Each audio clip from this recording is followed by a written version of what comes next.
할렐루야. 이 아침에 귀한 성도님들과 함께 은혜 나눌 수 있도록 기회를 주시는 하나님 앞에 영광을 돌리고, 또 이렇게 부족한 사람 불러주신 김문은 목사님과 교회 앞에 감사를 드립니다. 오늘 교회에 이렇게 들어오는데 찬양이 이렇게 주차장에 이렇게 쭉 나오는 걸 듣게 되었어요. 광야라고 하는 찬양, 너무 좋아하는 찬양이고, 또 귀에 가사가 이렇게 들어와서 그렇습니다. 우리 인생은 광야 같은 인생길입니다. 길이 없는 곳을 광야라고 하죠. 물이 없는 곳은 사막이라 하고. 그런데 우리가 광야 같은 인생길을 이야기할 때 하나님이 우리를 인도하시는데, 분명히 인도하시는데, 능력이 없으셔서 길이 없는 곳으로 인도하시는 게 아니고, 능력이 없으셔서 물이 없는 곳으로 인도하시는 게 아니에요. 이것을 마음에 꼭 새기시기를 바랍니다. 이스라엘 백성이 출애굽 광야를 지날 때 분명히 여기 하나님이 인도하셨거든요. 그런데 능력이 없으셔서 길을 몰라서 그쪽으로 인도하신 게 아니라, 하나님의 분명하신 목적은 이스라엘 백성에게 하나님을 알게 하는 거였어요. 이스라엘 백성이 광야에서 하나님을 예배하게 하는 거였어요. 그게 하나님의 목적이었어요. 우리 광야 같은 인생길을 지금도 가고 있습니다. 하나님을 신뢰하는, 의지하는 우리 되시기를 주님의 이름으로 축복합니다. 여러분, 우리는 하나님을 의지하는 인생입니다. 여러 가지 문제 앞에서 우리는 하나님을 의지합니다. 하나님 앞에 부르짖습니다. 그런데 얼마나 우리가 전심으로 하나님 앞에 매달릴 수 있는가, 의지할 수 있는가가 중요합니다. 어려운 일 있을 때, 인생에 문제 있을 때 하나님 앞에 엎드리는 거 쉽지 않습니다. 그러나 그것보다 더 어려운 일이 있습니다. 인생에 잘 나갈 때 하나님 앞에 의지하는 겁니다. 우리는 어려운 일 있을 때도 하나님 앞에 의지해야 되고 엎드려야 되지만, 잘 나갈 때도 하나님 앞에, 잘 될 때도 하나님 앞에 의지할 수 있는 영적인 이런 센스가 있어야 돼요. 이걸 오늘 이 아침에 마음에 새기셔야 합니다. 하나님은 이스라엘 백성뿐만 아니라 우리 모든 믿는 주의 백성들을 하나님 앞에 그렇게 교제하기를 원하시고, 하나님과 그렇게 관계가 되시기를 원하세요. 오늘 우리가 보고 있는 이 고린도 전서, 하나님 앞에 우리가 귀한 말씀 우리가 들어야 되는데, 이 고린도라고 하는 지역이 실제로 지금도 있는 코린토스라고 하는 지역에 실제로 지금도 있고요, 유럽으로 들어가는 입구에 있는 그리스라고 하는 나라의 중요한 도시입니다. 그런데 이 고린도라고 하는 지역은 지금은 그 운하가 있어요. 운하라고 하면 뭐냐면 동쪽과 서쪽의 바다를 이어 육지를 뚫어서 배가 지나가게 하는 거였었거든요. 그래서 운하라고 하는 게 코린토스 운하가 지금 있거든요. 그런데 예전에는 운하는 없었지만 그 지역이 무척 중요한 지역이 됐어요. 왜냐하면 운하가 없어도 육지를 지나가는데, 육지로 지나가는 그 거리가 약 7km가 조금 못 되거든요. 근데 거기를 그렇게 안 지나가면 동쪽과 서쪽에 있는 바다가 만나려면요, 그걸 무역을 하려면 700km를 돌아가야 돼요. 그러니까 그 옛날에도 고린도라고 하는 지역에 동쪽과 서쪽의 물류가 오가는 아주 중요한 데가 됐죠. 그러니까 그 옛날에는 운하가 없었지만, 옛날에도 그 고린도 지역의 동쪽에서 물건을 가져오고 서쪽에서 물건을 가져와서 중간에서 이렇게 만나서 거래를 하는 아주 중요한 무역 요충지였어요. 그래서 여러 다양한 사람들이 머물러 있게 됐고, 다양한 사람들이 거기에서 왔다 갔다 왕래를 하는 곳이 됐죠. 물건이 많으면 뭐가 많아요? 돈이 많죠. 돈이 많으면 또 뭐가 많아요? 사람이 많죠. 그래서 고린도 지역은, 그리스라고 하는 지역 안에 중요한 고린도라고 하는 지역은 사람도 많고 물건도 많고 돈도 많이 흘러가는 중요한 곳이었어요. 번창하고 잘 나가는 도시죠. 사실은 사도 바울이 2차 전도 여행 때 그 그리스에 들러서 고린도 지역에 머물면서 교회를 세웠던 곳이 바로 그 우리가 보는 고린도 교회입니다. 사람이 많이 모였다 했어요. 각양각층에 또 각양각지역에서 여러 지역에서 사람들이 모였어요. 그런데 여러분, 사람들이 모이면요, 사람만 모이지 않습니다. 그들이 섬기는 종교도 함께 모입니다. 그래서 고린도 지역에는 다양한 종교들이, 우상들이 막 빠글빠글 했었어요. 심지어 무역을 하다 보니까 더 깊이 자기들이 믿는 신 앞에 엎드리는 장소가 고린도 지역이 돼서 지금도 유명한 신전들이 모여있는 곳이고 고린도 지역이에요. 하나님은 사도 바울을 그곳에 보내셔서 그곳에 복음이 전해지게 하시고 교회를 세워지게 하셨습니다. 실제로 우리가 볼 때는 일반 하나님을 믿지 않는, 예수님을 믿지 않는 일반 세상의 관념으로 보면 고린도 지역은요, 잘 나가는 데였어요. 유명한 곳이었고요, 돈을 벌 수 있는, 사업을 성공할 수 있는 기회를 잡을 수 있는 곳이었어요. 그런데 그곳에 복음이 전해지게 되고 교회가 세워졌죠. 사도 바울이 교회를 세우고 나중에 시간이 흘러서 그 교회로부터 소식이 전해져 오는데, 그 교회가 지금 어떻다고 하는 거냐면 교회가 병들었다고 하는 거예요. 교회가 흔들린다고 하는 거예요. 교회가 질서가 어지럽고 잡음이 일어나는 지금 현상을 갖고 있는 게, 위기 앞에 있다는 게 지금 고린도 교회의 현상이라고 하는 소식이 들려지게 됩니다. 그래서 그 교회를 회복시키기 위해서 쓴 편지가 있는데, 그게 바로 오늘 우리가 보는 고린도 전서예요. 이 말씀을 왜 썼는가를 우리가 기억하고 보셔야 되거든요. 편지라 했잖아요. 편지는 뭐가 있어요? 쓴 사람이 있고 받는 사람이 있겠죠. 그리고 편지를 쓸 때는, 그 당시에는 요즘이야 뭐 이메일이니 톡이니 뭐 이런 게 많지만, 그 당시에는 이 편지 하나 전달하는 게 무척 어려운 일이었죠. 그냥 생각 없이 심심해서 쓰지 않았겠죠. 우리가 반드시 생각해야 되는 것 중에 하나는, 쓴 사람이 있고 받은 사람이 있는가 하면 이 편지를 쓴 목적이 있다는 거죠. 제가 방금 말씀드린 그런 게 목적이 됐습니다.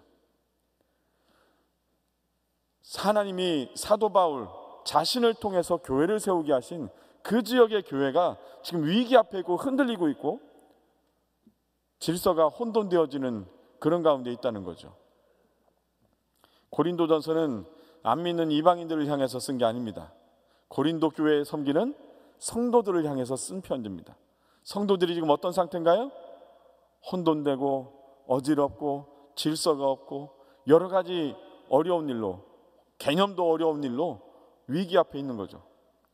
그때 당시에 고린도에 있었던 문제는 그런 겁니다. 하나님만이 신인가?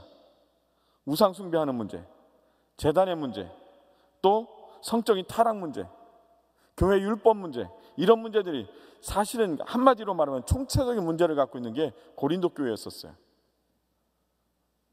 기억하셔야 합니다. 물질이 없어 그랬어요? 아니에요. 사람이 없어 그랬을까요? 아니에요. 그 당시에 거기에 신전도 많이 있다 했죠. 오늘 말로 말하면 번듯한 예배당도 있었을 거예요. 잘 보세요. 사람도 많아졌어요. 물질도 많아졌어요. 예배당도 크게 지었어요. 뭐가 모자란 겁니까? 그런데 이 교회는 지금 흔들리고 있다는 거예요. 이 교회를 회복시키기 위해 오늘 고린도전서, 하나님께서, 성령께서 사도 바울을 통해서 이 편지를 쓰게 하셔서 고린도 교회를 회복시키셨는 줄로 믿습니다. 오늘 그 중에 초입 부분에 있는 우리가 읽은 이 본문, 너무나도 잘 아는 말씀이죠. 십자가의 도가 멸망하는 자들에게는 미련한 것이고 구원을 받은 우리에게는 하나님의 능력이라. 뭐가요? 단순히 십자가라고 하지 않고 십자가의 도라고 말씀하셨어요. 십자가의 도를 더 정확하게 원문 뜻대로 좀 해석하면, 이 도라는 말을 우리가 잘 아는 헬라어를 쓰셨는데 그게 로고스라고 하는 거예요. 뭐죠? 말씀이에요. 1차적인 의미는 이 로고스, 도라고 하는 단어의 1차적인 의미는 말씀이고요, 로고스의 2차적인 의미는 선포하다라는 얘기예요. 다시 말하면 단순히 십자가가 아니라 십자가의 그 말씀이, 그리고 이 말씀이라고 얘기할 때 그 앞에 더 정확하게 얘기하는 헬라어 호라고 하는 단어가 있는데, 그게 뭐냐면 그 말씀이, 이렇게 호, 로고스, 그 말씀, 그 말씀이 선포되어지는 것이 멸망하는 자들에게는 미련한 것이고 구원을 받은 우리에게는 하나님의 능력이라는 거예요. 어떤 게요? 단순히 십자가가 아니라 그 말씀이요. 그 말씀의 정체가 뭘까요? 그냥 말씀이 아니고 정확하게 하나를 찍어서 얘기하시는 그 말씀이요. 이 말씀의 정체는 예수 그리스도십니다. 아멘. 정확하게 뭐 하나를 찍어서 얘기하실 때 그 말씀이 예수 그리스도고, 선포되어지는 말씀은 예수님을 통해서 선포되어지는 그 말씀이에요. 사랑하는 여러분, 하나님이 우리에게 말씀을 전하실 때 세상이 볼 때 그게 미련한 거래요. 세상이 볼 때 그게 어리석은 거래요. 그게 십자가래요. 십자가가 뭔가요? 그 당시에, 예수님 당시에 가장 극악무도한, 가장 처참한, 가장 어려운, 가장 고통스러운 처형 방법이 이 십자가였습니다. 그러니 십자가는 나무 토막으로 만들어진 단순히 그 십자가가 능력 있는 게 아니고, 또 십자가, 아무 십자가나 능력 있는 게 아니고, 예수님이 죽으신 그 십자가, 그 십자가에서 예수님을 통해서 이 땅에 다시 선포된 그 말씀이 능력이라는 거예요. 그런데 문제는 뭐냐면, 세상이 볼 때는, 믿지 않는 사람들이 볼 때는 이것은 어리석은 거라는 거예요. 세상이 볼 때는 광야는 죽으러 가는 길이에요. 세상이 볼 때 이 광야로 가는 것은 미련한 일이에요. 왜 번듯한 도로 뒤로 하고 번듯한 도로 가지 않고 왜 이 광야로 가는가? 출애굽 시절에도요, 애굽에서 가나안까지 이어지는, 우리로 말하면 고속철도, 고속도로가 있었어요. 그런데 하나님이 그 도로를 사용하지 않으셨어요. 방법을 몰라 그러신 게 아니에요. 인생들로 하여금 하나님을 더 의지하게 하려고 하신 하나님의 뜻인 줄로 믿습니다. 오늘 이 말씀은 우리에게 무엇을 말씀해 주는가? 사람이 지혜롭다고 하는 거, 그거 하나님이 지혜 아니다라고 말씀하세요. 인간의 지혜를 물리치시는 게 하나님의 지혜예요. 그런데 문제는 뭐냐면, 그 하나님의 지혜라고 드러나는 그것이, 하나님의 인도하심이라고 드러나는 그 광야가 사람이 볼 때는, 믿음이 없이 볼 때는 미련하다는 거예요. 처참하고 끔찍한 십자가지만, 그러나 믿음의 눈을 들어보면 그것이 우리를 구원하시는, 우리를 인도하시는 하나님의 방법인 것을 믿으시기를 바랍니다. 하나님의 지혜일 뿐만 아니라 이 십자가는 하나님의 능력이라고 말씀하세요. 우리는 능력을 구합니다. 우리에게 능력이 필요합니다. 그런데 한번 질문 한번 해보시죠. 왜 우리에게 능력이 필요합니까? 왜 여러분은 능력을 구하십니까? 세상에서 잘 나가기 위해서입니까? 사업을 성공하기 위해서입니까? 우리에게 능력은 우리에게 다가오는, 우리에게 쓰나미처럼 밀려오는 세상의 유혹을 이기기 위해서고, 우리의 능력은 내 안에서 끊임없이 솟아나는 욕망과 욕구를 이기기 위해서고, 우리에게 능력은 하나님 앞에 더욱더 내 뜻을 내려놓고 하나님의 뜻을 구하기 위해서 우리에게 그 능력이 필요한 거예요. 이것을 먼저 우리가 해결하지 않으면 세상에서 잘 나가는 것이 오히려 우리에게 문제의 시작이 되어지는 것이에요. 다시 한번 기억하세요. 고린도 지역은 물질이 없어 교회가 위기가 된 게 아니고, 사람이 모자라서 교회가 위기된 게 아니에요.